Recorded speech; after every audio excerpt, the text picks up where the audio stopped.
sneak peek program. If you could all come close to me over by the tree.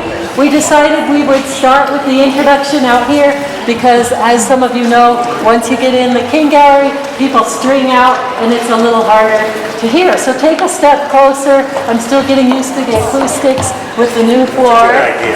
So welcome to Sneak Peek. This is our official kickoff for Living Legends 2, which is the new exhibit in the King Gallery. My name is Jane Levino. I'm the Sugden Chief Curator of Education here at the museum. And our guest, Kathryn Turner, I will be turning it over to her momentarily. But just to start with, I want to mention a couple of things. One is this exhibit officially opens tomorrow, so it truly is a sneak peek. I don't know if curatorial is going to keep it open after the talk or shut it down to do a few more things and then open it up again. We will find out. But the exhibit is up for a nice long while. It's up through August 30th of 2020, so lots of opportunity to enjoy it. As some of you know, the Living Legends exhibits, this being number 2, it's a chance to get living artists' work out there. This museum has always had a strong connection and dedication and gratitude to our living artists. And many of them were key players in the development of this museum in the early days, and we keep adding new people to the list all the time, which keeps things exciting. This year there's a very special honorary tribute to Poon, and that is at the far end of the King Gallery, and you'll see a few paintings of his that have never before been exhibited in our museum. So they're part of our collection, but this is the first time that you will see them. I want to give a special thanks to our exhibition sponsors, and they are Julie and William Obering, Tally and Bill Minks, OMW Memorial Fund, and Dottie Keebler. So thank you to them. Kathryn Turner is our guest speaker, as I've mentioned. And as many of you know, she grew up here in Jackson. She went away, went to school, now she lives here in Jackson again. But she grew up as 4th generation on the Triangle X Ranch, to be raised on the Triangle X Ranch. And she feels that that very much has informed the way that she sees animals and the way that she creates her artwork. So you'll be hearing more about that, I'm sure. She majored in studio art at the University of Notre Dame, and she studied painting at the Corcoran School of Art. If you haven't been to Turner Fine Art Gallery, that's a good place to go, not only to see more of her work, but also many other fabulous artists who exhibit at Turner Fine Art Gallery. The painting in this exhibit, which as we go into the King Gallery will be immediately pretty much on our left, is called Three Matriarchs. And it was the first one we acquired as an adult, and I'll tell you the backstory of that. We acquired that painting in let's see here if I can get the date right for you. We acquired that painting, where's my dates here? In 2015, but in 1987, which some of you will know was the very first year this museum opened, Kathryn Turner was a student at Jacksonville High School, and Bill Kerr, who founded this museum along with his wife Jaffa, purchased a painting Kathryn did as a teenager of some mountain goats. It was inspired by visits to this museum, school, art class visits. Sherry Solari Sanders has a painting in our collection. It's not out right now, but it's called Great Northern. And Kathryn did a watercolor painting, I'm going to pass this around, of Great Northern, which is in our collection. Yes, sculpture. Oh, sculpture, yes, sculpture.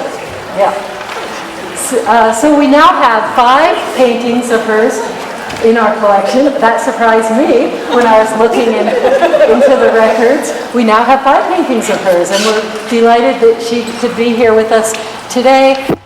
We're going to be talking in the gallery, and as we go in, we're going to ask you to be very mindful. It's a tight space. Don't lean up against the wall. Take a step away from artwork on the walls, please. And if we can be close to each other, we'll be able to hear Kathryn talk about the matriarchs. Welcome, Kathryn. You lead us into the galleries, and as we get in there, we'll bunch up tight without leaning into the walls.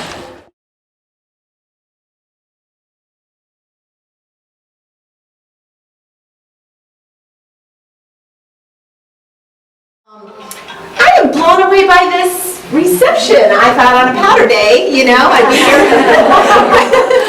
with a couple, but you're amazing. Thank you so much. I'm really thrilled that you're here. I look at all these faces, and I see so many of you who are friends and who helped me get to this point. This museum has raised me, and the community here is every reason why I am a painter today and who I am today. So you're very special to me. I'm so honored that you take time out to hear about this painting, because this painting is a little bit of an autobiography, I'd say. So I have a lot to say about it. Before I get into that, I want to thank you all, the staff and the volunteers who work to share the artwork at this museum, because I really want to impose on how important that is. Jane, you gave such a great introduction, honey. That was really nice. And she told that story about how a visit to a museum can set the course of your life. So as you're giving these tours, as you're putting these exhibitions together, you know how it's going to change somebody's life. And it changed mine. This museum changed mine. That visit to the museum that day, Bill Kerr buying that painting, that's changed the course of my life. After graduating from college, Jane hired me to work here. Kathryn worked in our education department for our very new website back then, creating educational content for the website.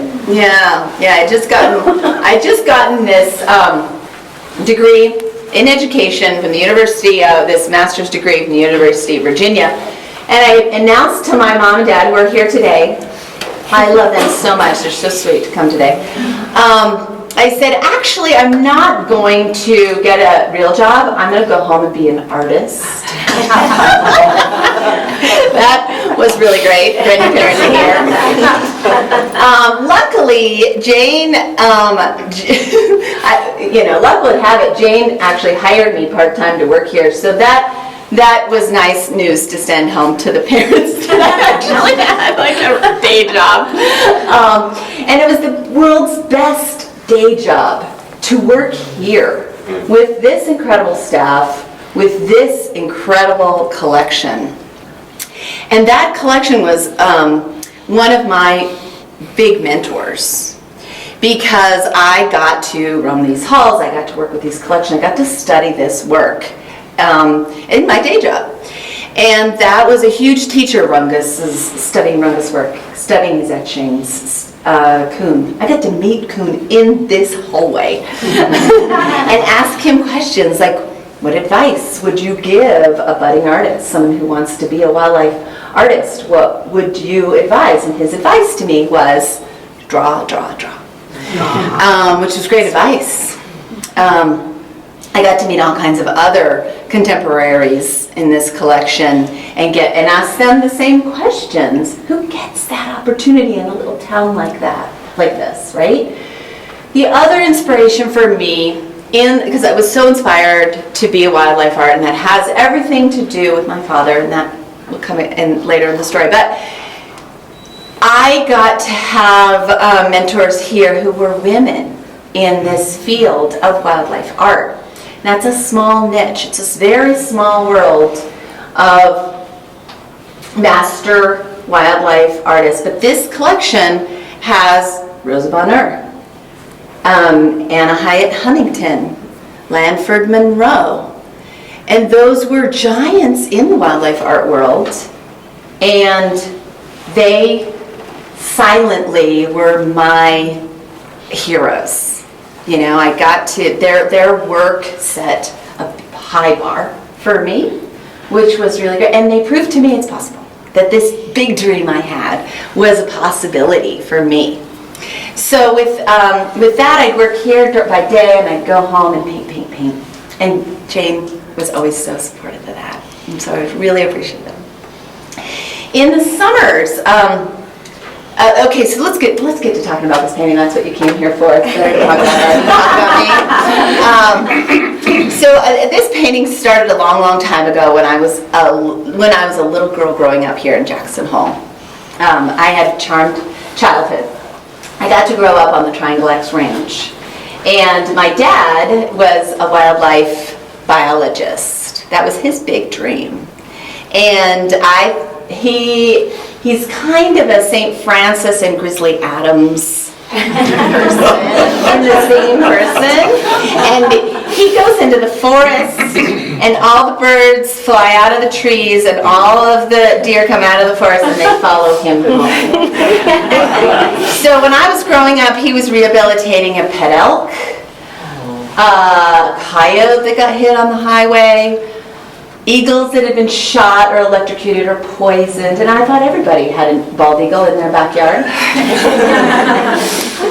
Because he was like the first wildlife rehabilitation center and raptor center in Jackson Hole, and he's a natural that way, and he raised us with this understanding about wildlife and a relationship with them that was really close and personal.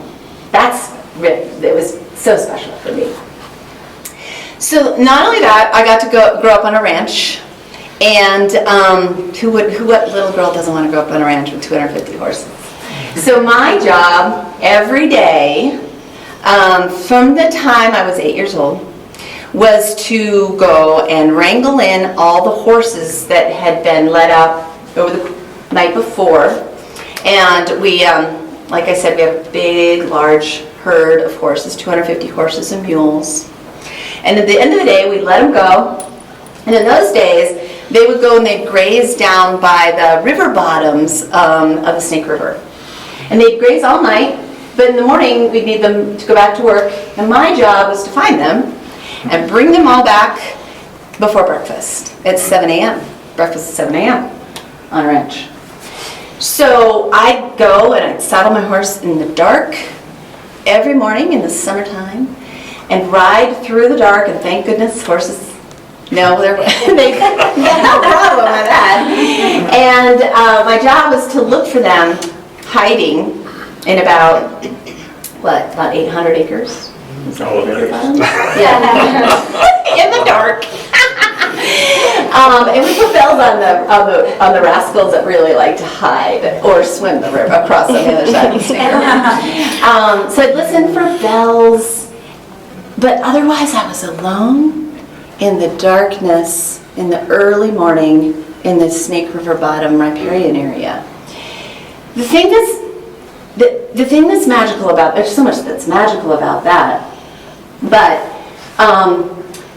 the world it's a different place. It's a quiet time, and it's a time when the animals have they're very active, and it's kind of, they have their agency to move around, and a lot's going on. It's a very active time to be out there.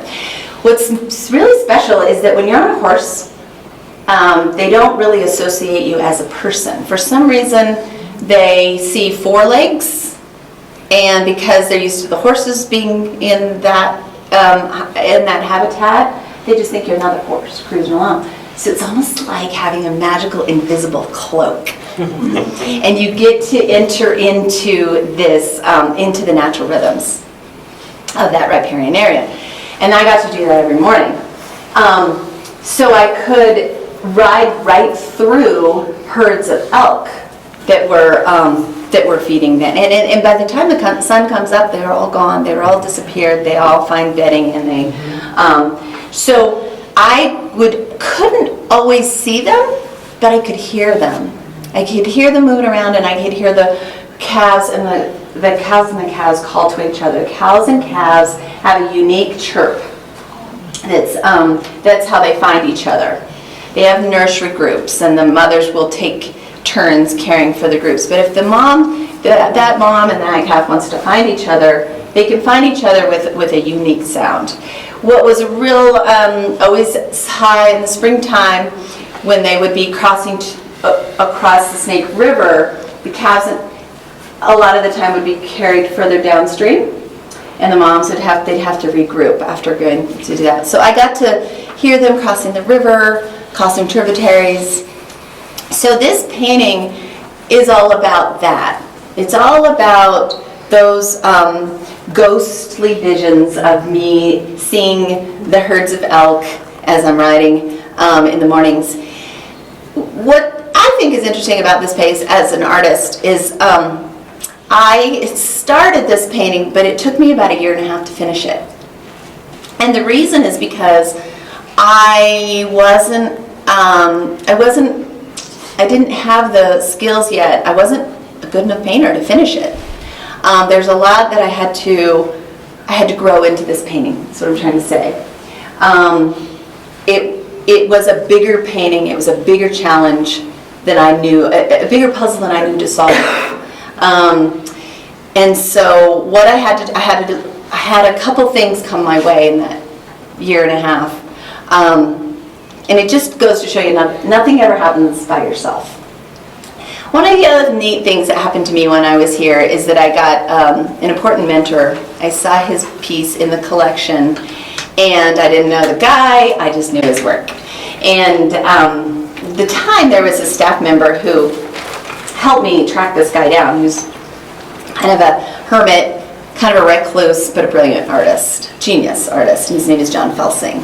And he didn't have a phone or email. He didn't, he's just like this genius in Michigan.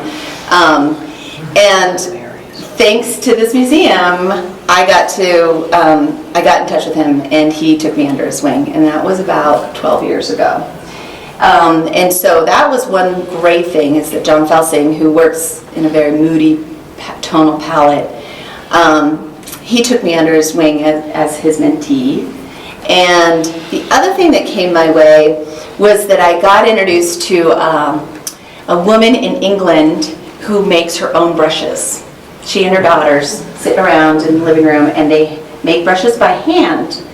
And I got to meet her, and she made me a special brush. And this brush had very, very few bristles, had very few hairs. She gets sable from Russia, and she fashioned this brush for me. And the brush was it had such few bristles, it had a sensitivity that none of my other brushes.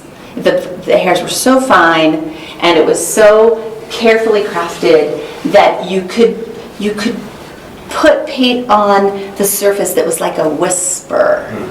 So without that brush, I couldn't finish this painting. Every tool that I used was too oblique. It was too harsh. I needed something. I needed a softer language, a softer word. So that was rosemary. Rosemary in England. Her rosemary brushes are now really they're really sought after brushes. And when I need new ones, I now know where to go. Her website's all in euros, so it was very exotic to go there to get my brushes. And so thanks to those things, I was finally able, after 1.5 years of this sitting in my studio, I was able to finish this piece. I think that's my story about this painting. But because of how much it means to me, because of how much, what a journey it was, how much I grew while painting this painting, that's why I'm so honored and thrilled that it would be here. Because it means a lot to me. This museum means a lot to me, this painting means a lot to me, and so to me it's just a profound honor. So, thank you. Does anybody have any questions? I'd love to answer questions. I have a question about this piece because I don't remember, and Adam might know. How did we acquire this? Was it through anything like Collector Circle, or was it What does it say on the label?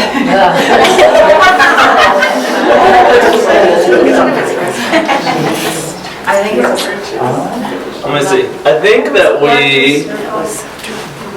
I think we borrowed it for this show called Monarchs of the Plains. And so obviously for that show, we had broadened the definition of monarchs, because normally you just think of monarch of the plains, and that's, a bison.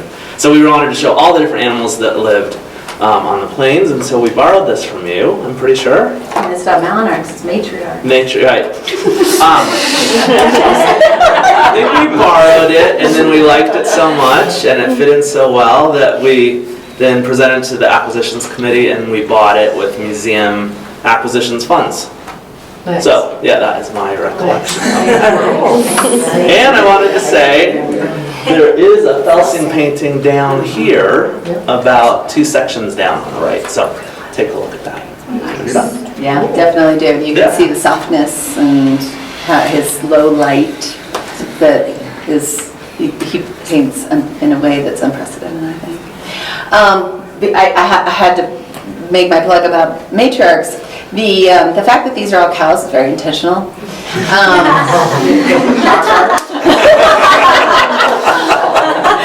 I did notice in my time with studying wildlife art how disproportionately the bulls are represented in wildlife art. Nothing against bulls, they're beautiful.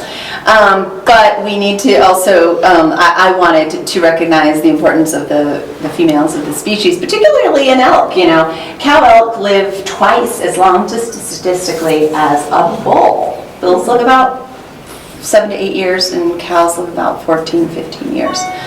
So the cows have this, they carry this wisdom, the migration routes, they work in collaboration to raise the young in a really neat way. They always lead the migration. The cows are really significant, and I think underrepresented in art. So that was, that's why there's no bulls. My dad always gets upset. He's like, why don't you put antlers on? And then he gets upset they're not big enough. She's like, you're an artist. You can make this rack as big as you want. The bulls are pretty oblivious. It's the cows that are the watchful eye for the whole herd. They lead the migration. That's a good observation. Can I have a question? Yeah. You mentioned that you came back and forth to this painting for about 1.5 years, I think is what you said. Would you share with us, what is that process like for you? Do you hide the painting so you don't see it? Do you have it front and center? How does that work for you? That's a great question. That's a really great question, and it depended on the day. I feel like art chose me. I didn't have a choice. This is what I'm here to do. I feel very lucky that I know what I'm here to do. But sometimes it's a very obsessive thing, and it kind of haunts you, and this painting did. You can't really, I slept with this painting for 1.5 years. It was this puzzle that I couldn't solve, and I also couldn't let go of. So I forced myself to look at it, and I forced myself to step up to it, and it was very frustrating to not have the answer. It required a lot more patience than I have, as generally speaking. But it taught me a lot about how, John and I talk about this a lot, about how important it is for the painting to speak to you. And it's great for those of us with control issues who we think we can just ramrod something to happen.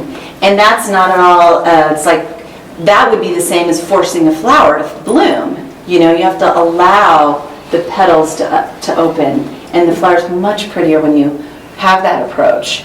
And so allowing the painting to speak to me and tell me what it means, it's been a really important lesson, for sure.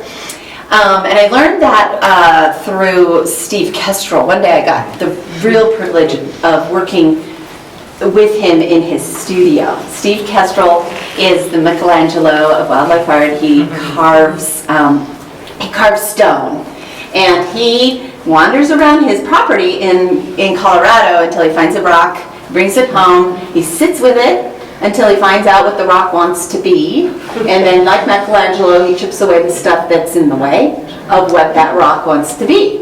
So he had found this long slab on his property, and he was chiseling a fish out of it. And he's chiseling away, and I'm watching him, with his mallet and his chisel to sculpt this fish, and I adore his work. I think it's amazing. And it's amazing to watch him work, and he's so patient.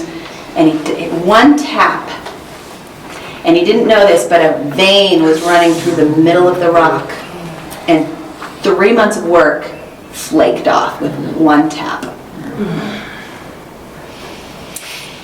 And he said, well, I guess it didn't want to be a fish.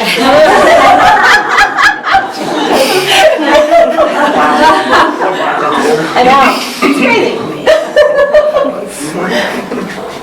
I have a question. Yeah. So I guess kind of following up on yours, if it's a 1.5 year long process for this painting, is that the only work you're working on, or do you have other projects you're working on at the same time? My father would be happy to know that I'm busily working on other things too. Okay. And that was important because all of those other works that I did for the 1.5 years, that's how I was able to grow into this painting, was to keep showing up, practicing, doing my sit-ups, push-ups, so to speak. I had to keep working, and that was the other thing that all these other artists and mentors taught me very young, is that the only way to learn how to be a painter is to paint. And they said, paint miles and miles of canvas. So as a follow-up, if I may, so was that the vision when you started, or did it evolve? So the vision was I wanted to paint this experience that I had as a child. I knew what I wanted to say. I didn't know how to say it. Okay. I didn't know the hows, but I knew the what. And I didn't know all the whats. The painting told me a lot of, it brought a lot to the table. I just didn't know what to do with it. Okay. Thank you. At the time. Do you still have a mentor relationship with John Felsing? Yeah. Nice. Yeah, And he was helpful. Did you go to him? Did he come here? How did you do that? Oh my gosh, Jane, this is what happened. Oh my gosh, I'll never forget this day. So we'd been working together for about 5 years, and then I said, I think it's time to cut back the day job and take a bigger plunge into this dream. And you were so supportive. And then the following fall, I was invited to be part of Western Visions, which was amazing because I had always, almost like a pilgrimage, come to Western Visions, studied the work, helped hang it, for years and years. I was just a big fan of Western Visions. Then I got to be invited to be part of it. And I did this painting of 2 egrets in the stream. Do you remember that painting? Yeah. Oh, girl. I just wanted to put my best foot forward, and I was excited about this painting. And I came in as an artist this time to the Western Visions opening night, and at the door, one of my friends, one of the staff members said, John Felsing is here tonight, and he saw your painting, and he wants to meet you. I had him on, he's bigger than life. So it was. We both remember that day. It was a painting that introduced us. So that was nice. Any other questions? Well, thank you so much. Oh, yeah, please. Obviously, this is on the outskirts, and you're doing other projects. Are you doing one project then? or you have 3 other projects plus this one in the wings at the same time? Or Yeah. do you get obsessed with like one piece and one finish? I found, and this painting taught me this, it's important to have 3 or 4 going at the same time, because when I get stuck on one, I can jump to another one and kind of let them cool down and let them sort of percolate a little bit. I've got about 2 percolating right now that I'm stuck on in the studio, and I'm working on a 3rd. And I'm working about 3 others that I'm actively working on. These other 2, I don't. They're my problem. Do you ever give up on one?